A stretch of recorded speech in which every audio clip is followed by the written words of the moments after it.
multiple choices the second day. She thought that was kind of like tougher than she thought. She thought, and I know they put still do like experimental questions in there, but I can't believe that's what I did. Well, that always happens. Everybody knows it's kind of a little sometimes you can pick it out. I can pick it out.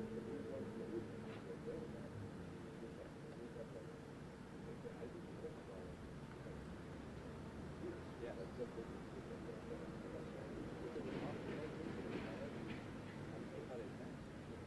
It's not necessary, like almost trying to make it there.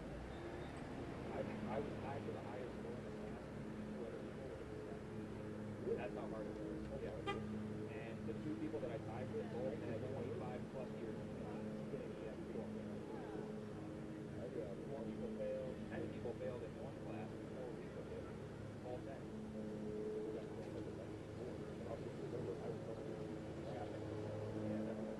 Yeah, I thought all of the. We have, well, I know it's not, I know for sure we did Saturday. I just wanted to keep over the job.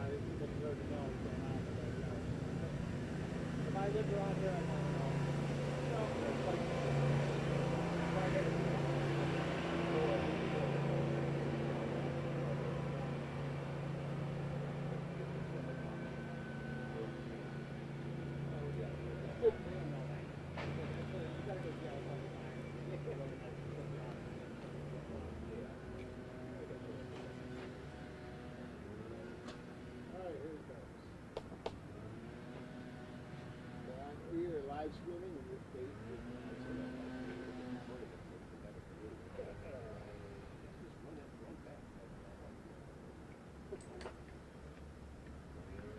Hello, how are you? How are you?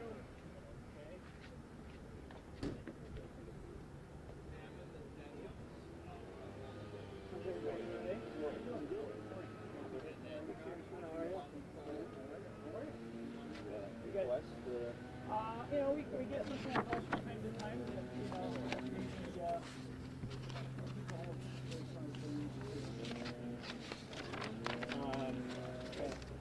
we're not deterred.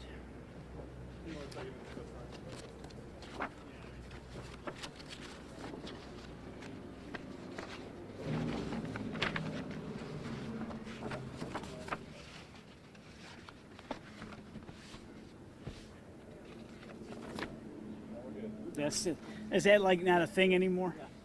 We'll still take it. Okay, very good. Just make sure the phone's off here.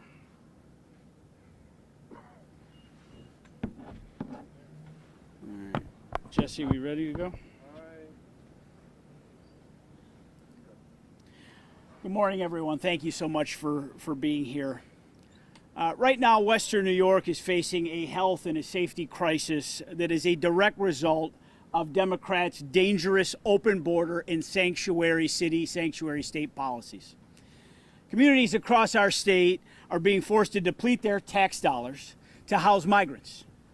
Multiple counties in my district, in fact, most of the counties in my district along the southern tier, have declared a state of emergency, because they simply don't have the resources or the infrastructure to handle the flood of illegal immigration that the Biden administration has allowed unchecked and Democrats have welcomed into the state of New York.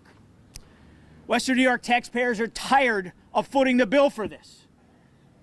Our own state government appropriated $1 billion of our state tax dollars to fund the problem created by the sanctuary city policies enacted by New York City. Our residents are struggling under New York's highest in the nation tax burden, and we can't take it anymore. In 2017, because I think it's very important that we kind of rewind this and understand how this is a crisis of choice. Because there's a whole lot of new branding. Everyone wants to call everybody an asylum seeker. I've visited with our customs agents, the experts, the people in the field that are responsible for dealing with this every single day. And the men and women that make up the Buffalo sector and the Swanton sector of Customs and Border Patrol, there's none finer. And they are doing the best that they can under the policies that they've been dealt. But, you know, the new branding of calling everyone that has come into this country illegally an asylum seeker, it's just false. Because you got people that come here because of the expiration of Title 42. One, this border has been porous at the southern border for this entire administration. That was a choice of the Joe Biden administration. They don't want to enforce current law. Title 42 expires. A rush comes into the country. And now these people, because of these organizations, are being coached how to fill out paperwork to seek asylum. I've been told by experts in the field, people that have dealt with this for 20 and 30 years, that maybe 8 to 10% of the people that have filled out this paperwork will actually be granted asylum when they get their court hearing. Now, their court hearings, because of the backlog, because of this crisis of choice, these people are given dates of 2026, 2027, 2028 to come back. Now, who's left to pick up the pieces in between? New York State, places that have become a destination for this. So it's important that you understand that first. But we're going to review as to how did we get here? How did New York become the haven? In 2017, then Governor Andrew Cuomo signed an executive order prohibiting New York State agencies and officers from inquiring or disclosing an individual's immigration status. Now, at that moment, our state became the #1 destination for illegal immigrants by executive fiat. None of your state legislators voted for that. They didn't have to, because the governor put out an executive order. Cuomo's political executive order was all about getting in the national headlines against Trump at the time. It wasn't about smart public policy. It handcuffs our state law enforcement from being able to do their jobs and makes our communities a magnet for illegal immigration. Now, Governor Hochul, she can start by undoing this mess and using her executive authority to get this crisis under control with a simple swipe of a pen. She could undo that executive order by another executive order. That could happen today. But the question is, will she put New York citizens first? Now, we're seeing the same thing with allowing illegal immigrants to obtain driver's license. Now, some say, well, this is just something that we have to do. Non-citizen driver's licenses are critical. But here's the problem. New York State, because of that policy, also banned its databases from sharing information, because we allow illegal immigrants to have a driver's license in New York because of the so-called green light law. They can't share that database with customs. They can't share that database with ICE. They can't share that database with any federal law enforcement agency. So if a New York State plate gets read in a state, you know, say in Virginia, well, those officers can't get the information. How is that fair? How is that about justice? How is that about doing the right thing and keeping people safe? Because we're trying to shield illegal immigration. This is all political theater. Now, according to the Buffalo News, in upwards of 540 migrants have been bused to Western New York hotels since mid-June. One right behind us. You've been probably in this steps many times at this point. Now, for the past few years, it's been pretty easy for Democrats in New York, over 1,000 miles away from the southern border where the crisis has raged since Joe Biden took office. They've been encouraging open borders by declaring this a sanctuary. You know, as New York City is a sanctuary city, they told the world they wouldn't enforce federal laws. So is it any surprise that people, when they get over the border and people in Texas, they have to mitigate the crisis because the onslaught is constant. So they ask these people, where do you want to go? New York. Because they know they can go there, hide in plain sight. There'll be no law enforcement taking place, and they are well on their way to being cared for, housed, clothed, you name it. And it's costing billions. I saw a price tag of $5 billion the other day. We've already appropriated $1 billion in New York State tax dollars. This effort to score cheap political points, it's now hurting our community. We can't stand by as violent sexual assaults and the introduction of diseases we haven't seen in this country for a long time. They threaten our community. If this is about compassion, where's the compassion for the rape victims? And I hate to break it to you, there's a lot of people at the outset of this that when the states of emergency were called for and the line was drawn in the sand by local communities like Chautauqua County and Cattaraugus County and Allegheny County and Chemung County and many other counties across upstate, when they said to the governor, hell no, we don't want you to bring migrants to Western New York or upstate New York, there was different politicians around this state that said that was morally repugnant. We don't have the infrastructure to care for people that are here and idle and don't have, any purpose to come here other than they understand that there are free benefits to glean. We are a nation of immigrants. I am not anti-immigrant. I fully support a process that allows people to come to this country in the legal fashion that has been the tradition. Everybody here today, myself included, we're the product of legal immigration. And it is what makes this country great. But we are also a nation of laws and law and order. Law and order needs to be celebrated and conducted every single day. We need to respect those that put on a uniform, our law enforcement officers that are tasked with doing the job of keeping our community safe.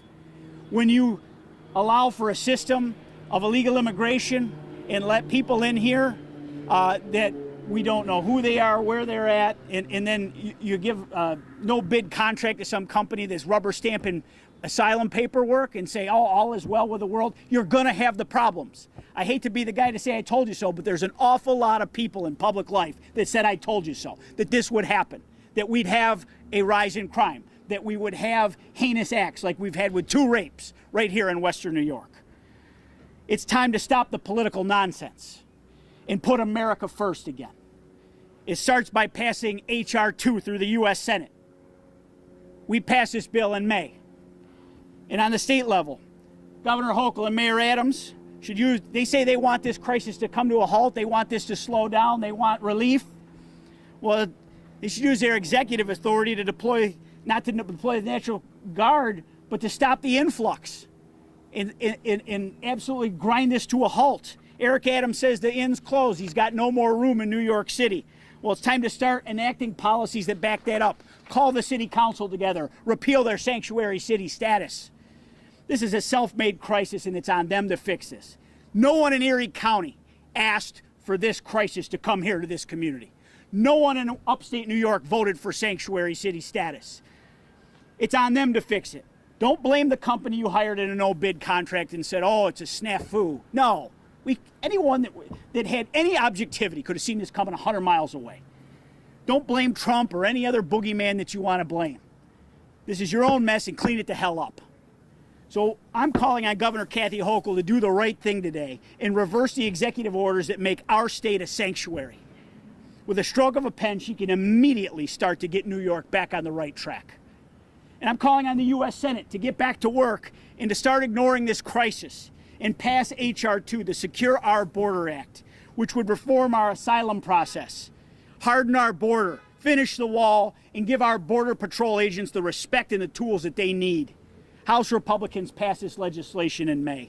And we're calling again, as we do every day, on President Biden to start doing his job, and Secretary Mayorkas, the Secretary of Homeland Security, to do their job and enforce our border policies. Without borders, we don't have a country.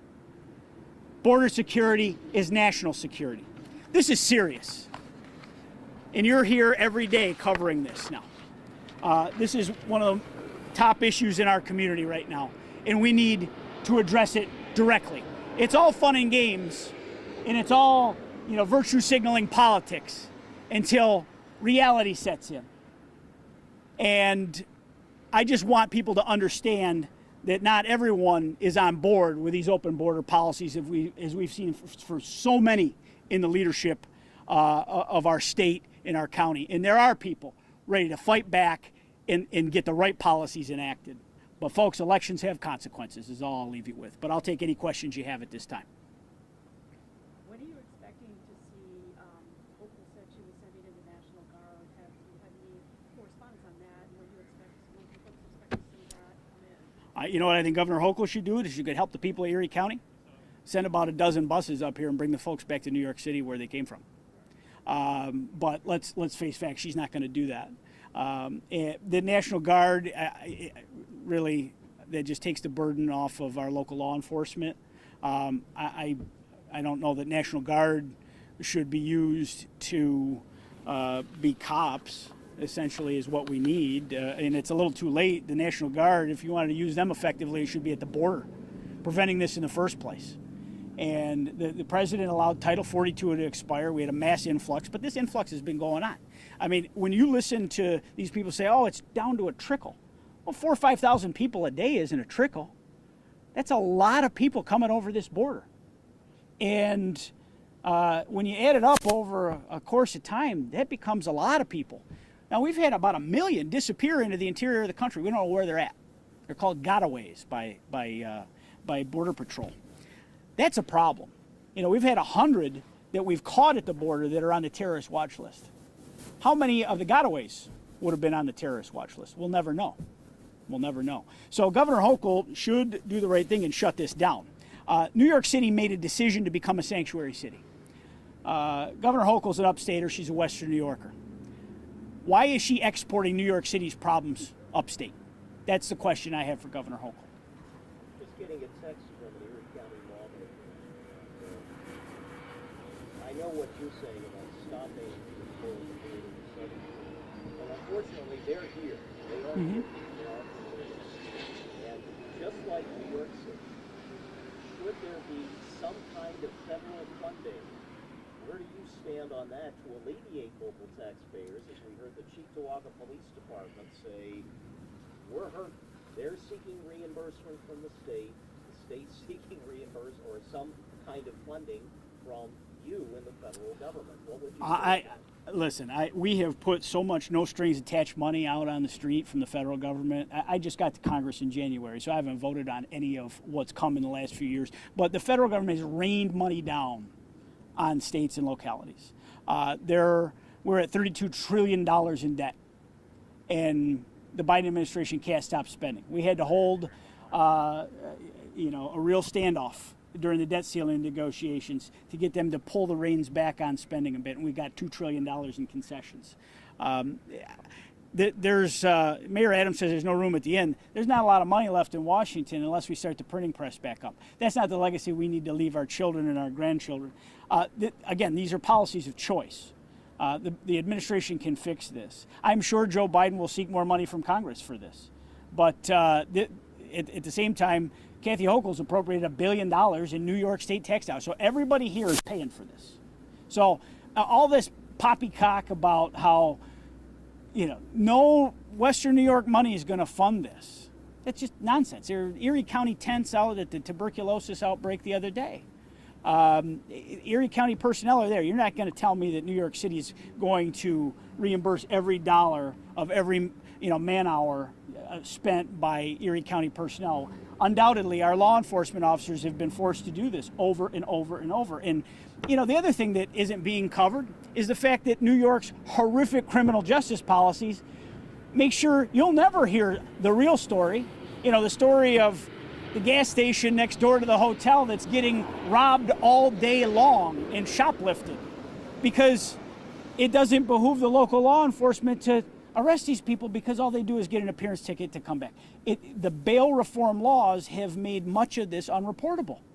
And it should come as no shock that we have a rise in petty crime, quality of life crimes, and now heinous crimes because of this. So I love the idea that we're going to create this haven, and then you're going to point back. You should point back to the president, and they should call on the president to do the right thing and to reinstate Title 42, shut the border down, and enforce the laws that are on the books. It's coming from a Republican. Good for that Erie County Republican in the legislature. You're a a representative now Yeah. of the federal government. Mhm. This is a federal government problem.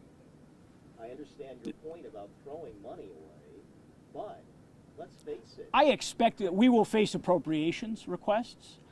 I haven't seen them. I'm not going to comment on a bill that hasn't been written. The president doesn't know what the hell to do here. Supposedly, Kathy Hochul is talking to the administration on a regular basis. There's been no ask made, to my knowledge, at this point Well, of the there's House. talk. She said it last week at a press conference. That there's talk of inserting it into a funding bill for Ukraine, trying to insert money in there for New York State, New York City. Where would you stand on that? How would you vote? I am not going to give you a theoretical on a bill that has not been written. Well, how would you vote? Do you favor it or do you get I think that we have to see some policy changes before I would advocate for more spending. Don't create a haven and then expect everyone else to clean up your mess. right? But this is a national issue. Yeah.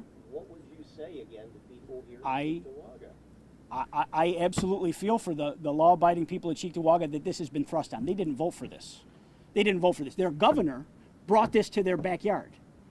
Their county executive welcomed it with open arms and declared everyone that opposed it as morally repugnant. These aren't the people that are paying the price. The people that are paying the price are the property taxpayers. But whether they take it out of this pocket or this pocket, is there a big difference? The Republican and Democratic presidents and Congresses. We had the best border security in the 4 years of the Trump President administration. Reagan. You're talking about when I was in elementary school, my friend. know, I but I'm mean, just saying it's give me a break. Give me a break. No, we're talking about today. No, but Today. no, The problems unfortunately, today. Isn't it also history? To be honest, the Congress has not dealt with it, and we gave Congressman You, Reagan now, all all the right. time. Now, but now you're talking about comprehensive immigration reform. How do you pass comprehensive immigration reform when the barn door is open?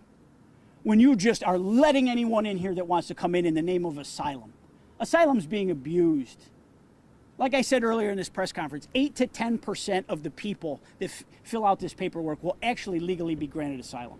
If anything, what I'd support funding for tomorrow is more judges to expedite this process so that we can get the problem back to the countries in which they came. Because they are not coming through a legal system, and it disrespects everyone that does go through the process legally. We grant asylum to people from war-torn countries that lives are in immediate danger. People in Ukraine. There's a lot of Ukrainian refugees. I celebrate that because their homes are being bombed. It is something that you know is going on. But someone that comes here for economic relief, that's not an asylum seeking success story. That's like saying, yeah, my neighbor's got a nicer house, I'm going to go live in that one. I mean, that is not the way this works. But the administration has chosen to abuse the process, rubber stamp the applications so that they can all remain here. But, this gentleman, the incident that just happened over the weekend that came out, they said he was from the Congo. So I'm trying to understand, are they mixing them in from the folks that already came into New York City There's- from other parts of the globe? There's people with these coming. across the border? There's people coming across the border from all over the globe because they understand, oh, there's the entry point. So they're getting to Mexico and coming up the southern border, getting muled in when they were sneaking in. And now, when they come across the border, because of the expiration of Title 42, you have people that are just coming straight to New York City because they know the gravy train starts in New York City. Did the mayor of New York City take advantage of working through the resettlement agencies versus working through government and county government? Because Poloncarz kept saying it was out of his hands and it was a working directly between really the state. I can assure you that any of the counties that declared states of emergency haven't had this problem.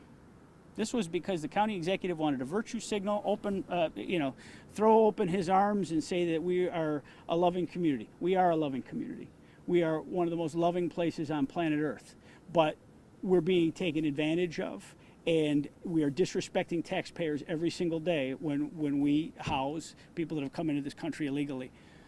You had a question? It's fair to have security at one of your events. Are you getting threats about this particular stance or even this particular press conference? We got a few unsettling phone calls this morning. We got So, in today's press yeah. conference. What do you think about that? It's part of the job. So Listen, I'm not going to be intimidated by people that want to call and say things, but you take precautions, because of things that have happened around the country in the past. We have a protocol through Capitol Police that we work through, and we've so just there's some on-duty sheriff's officers here just for a few minutes while we have this press conference. That looks like Homeland Security actually back over there. A lot of Well, I don't think they might not be here for me. They might be here for next door. Who knows?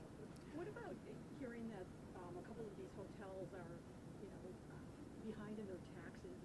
Is there anything, again, that someone can do to step into? If they're behind on their taxes, maybe we could take it off the bill. I think the question that a lot of the residents of Cheektowaga want to know is why Cheektowaga? Monroe County just got their first group of asylum seekers who arrived. There are 77, and they're in the city of Rochester. But why were they chosen to be in Cheektowaga and not in Buffalo? Well, I think perhaps you have a lot of housing, or a lot of hotels. Some of the hotels aren't on the top of the stock list, and they felt it was affordable compared to New York City. This is a very attractive option. What does a hotel run in New York City? And the governor herself told me, now this is 3 months ago at this point, the day that Title 42 expired, she said that we had 40% of New York City's hotels at that moment were full of migrants. That doesn't bode very well for a thriving tourist economy or the future of those hotels. And you see the imagery. And I talk to my friends in New York City every day, and they say the city is drastically changed by this. Now, why Cheektowaga? I don't know. Why Erie County? You had local elected officials that were, trying to play Emma Lazarus and throw their arms open and pretend that this community was going to be this beacon of hope for this crisis. I assure you, none of the voters are out there saying we really want an illegal immigration crisis here in Western New York. Any other questions? I want to make sure it's on the record. I answered every question. Okay, thanks everybody. Really appreciate you coming out today.